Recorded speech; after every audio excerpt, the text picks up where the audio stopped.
So let's talk about Hololens. Where is it right now, and is it where you thought you would be right now?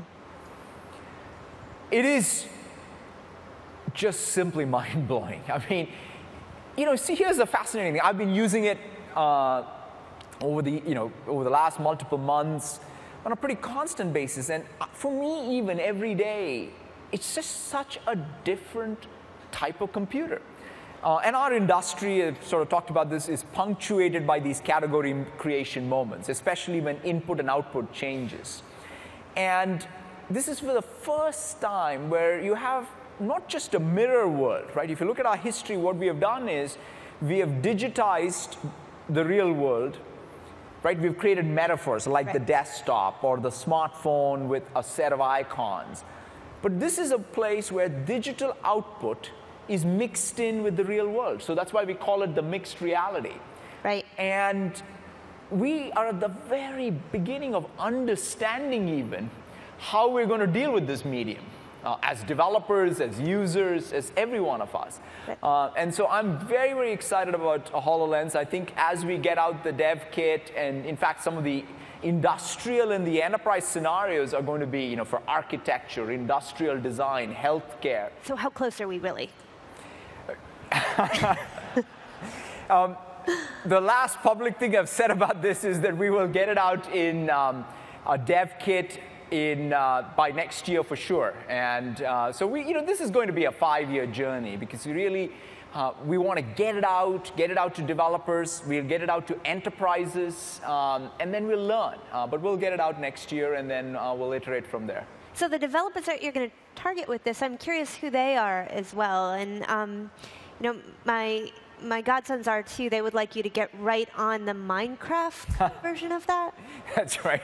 The Minecraft, gaming is also going to be reimagined for this because it's very different. Like what's happening, obviously, there's the PC gaming, there is mobile gaming, there's Xbox gaming. There's also going to be VR because the other thing that we're also excited about, partnering with, in fact, Oculus, Steam, and others.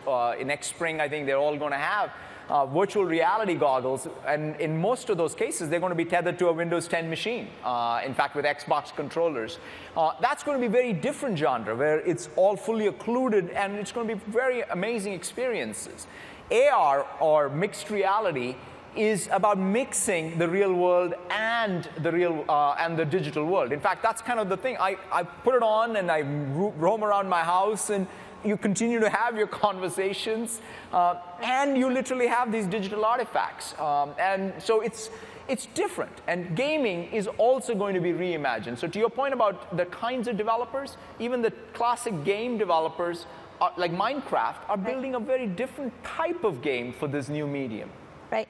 But I guess what I'm getting at is the audience that you're really interested in initially is an enterprise audience for this, right? It's going to be definitely the single application used in the enterprise is going to be easy. Already we have good traction, the industrial design. I mean, if you use AutoCAD Maya on HoloLens, there's no going back if you're an industrial designer, because you literally see the output of what you're designing right next to you, and you can imagine. Architects, the same thing. Right. So those are easy to, I think, imagine. Now, what are all the other use cases? You saw Skype, right? That's the thing that we're going to sort of look at and see how that changes how people communicate. How does customer service change? Right. How does gaming come through? I, for example, watch a lot of video. I found it like, hey, even Coursera. So I put up Coursera on one side, and I have my Edge browser on the other. And I find like, wow, this is a fantastic digital learning platform for me. And so there's lots of different things, and time will tell. But we are very, very clear that there are some enterprise scenarios that we already think are going to be big hits. Right.